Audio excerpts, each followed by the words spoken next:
Hello students, today we are going to start a new chapter, that is Europe. This is the 7th chapter of the class 7 geography, and this is the last chapter of your first term examination.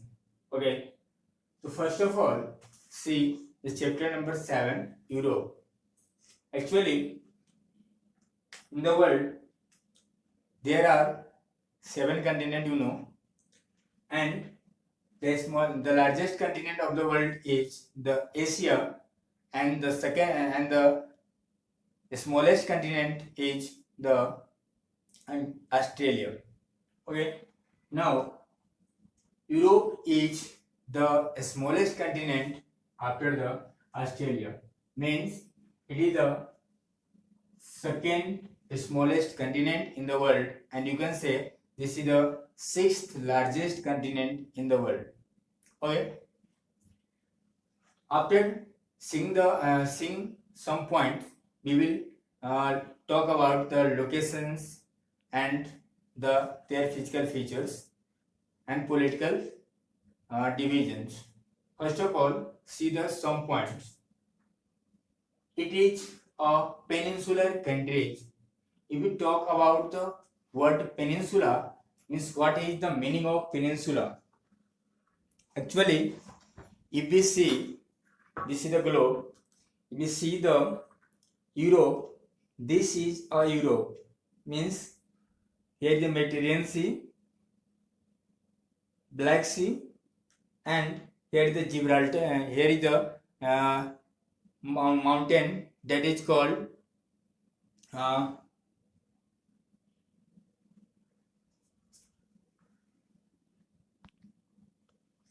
Ural Mountain. Means if we see the locations, see here from the three sides, means see the north side, the Arctic Ocean.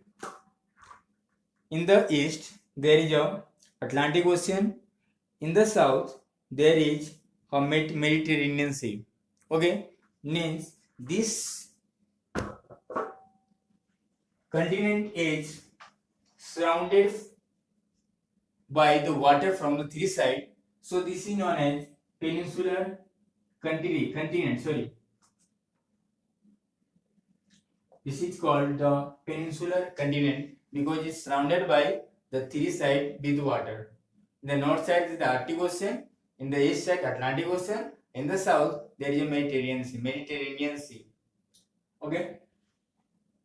After this topic, we will discuss about the location. Now see, it is regarded as the separate continent because this is the smaller continent, but it is a separate continent because of its physical features and the population.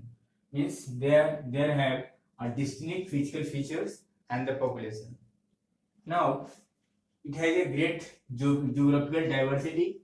If we learn the next topics, we will see they have a very great diversity in the geographical features, and they have a very large number of natural resources. They have abundant natural resources, so it is a very developed continent. Okay, there is a favorable climate also because it is surrounded by the three sides of the water, so have a very favorable climate, very joyful climate. Now these geographical diversity, abundant natural resources, and favorable climate help us to become a very populous and prosperous continent. Okay. Now, from the childhood, we have all learned about the Europeans ruled over the whole world. Means about the whole world it has ruled. If we talk about the British, means British ruled about 300 years over the India. Means this was a Europeans. Means if we see the approx all continents and the countries, he has ruled. North America he has invented. South America he has invented. Australia he has invented. Means it has a very great invention and a great contribution in the shaping the whole world. Europeans has influenced the world in the ways that no other continent has. Means this Europe has influenced the whole world by their their revolutions, and we can say the contributions, uh, discoveries, inventions, and so on. It started with the Europeans explorer, means the Europeans were the explorers who explored the many continents. We have discussed about it: Australia, North America, South America, and the Africa. All these were explored by the Europeans. Religions, missionaries, and traders who carried their thoughts and beliefs to the whole world. It has spread their thoughts and the uh, beliefs to whole world. Okay, now European scientists discovered the many technologies, inventions, and has played a major role in shaping the today's world. Okay, now next topic we are going to discuss that is the location of the Europe. If you see the globe, the Europe lies within the latitude 36 degree north to 70 degree north and 10 degree west to 60 degree east. Means if we see this latitudinal extension, see this 36 degree north and 70 degree north, means this continent totally lies in the northern hemisphere, and the some part lies in the western hemisphere, and the most part lies in the eastern hemisphere. Let's see the location on the globe. Okay, now see, this is the Europe. If we talk about the Europe, these are the boundaries of this continent, some part of the Russia here also. In this northern part, you can see this is the Arctic Ocean. This is the Arctic Oceans in the north, and in the west. In the west, there is a Atlantic Ocean, and in the south, you can see this is the Mediterranean Sea and the Black Sea. Means this continent is surrounded by the water from three sides: in the north Arctic Ocean, in the west Atlantic Ocean, and in the south Mediterranean Sea and the Black Sea. If we see the land around the Europe, in the east there is a largest continent called the Asia, and this Asia and the Europe is separated by a mountain, that is the Ural mountain. That is a Ural mountain which lies in the on the boundary of the Asia and the Europe. And in the south, this is Africa, and this Africa is separated from the Europe by a state. You know it very well. The state is Gibraltar State.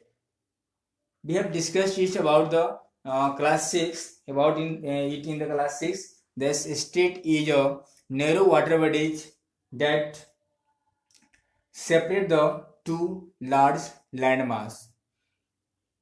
Again, if we see the some part of the Europe, in this here, this is the Spain. This side, this is totally surrounded by the water bodies, and this part, the Italy, it is also surrounded by water bodies, and many part many part of this continent are many part of the continent are surrounded by the water bodies from the three sides. So this is also known as the continental peninsula, or it is also known as the peninsula of peninsulas. Okay, now if you see the coastline of the Europe highly intended, and it is very essential and it is very important.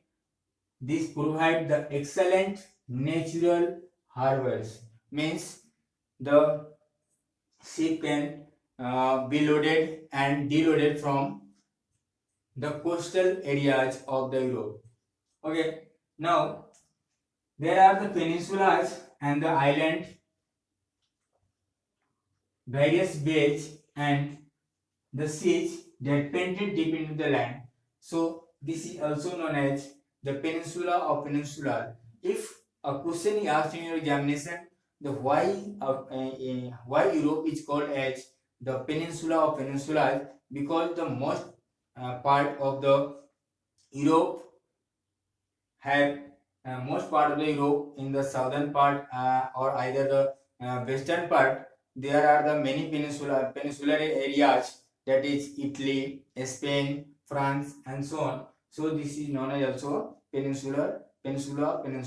It is already it is a peninsula. This continent is also a peninsula, and the some country of this continent is a peninsula. So this is the peninsula. Okay. Now the most of the Europe lies only few 100 kilometers away from the sea. That's why it has been a land of great sailors and the explorers. Okay. Now the next topic, the political divisions and the physical features, we will discuss in the new videos. Have a good day.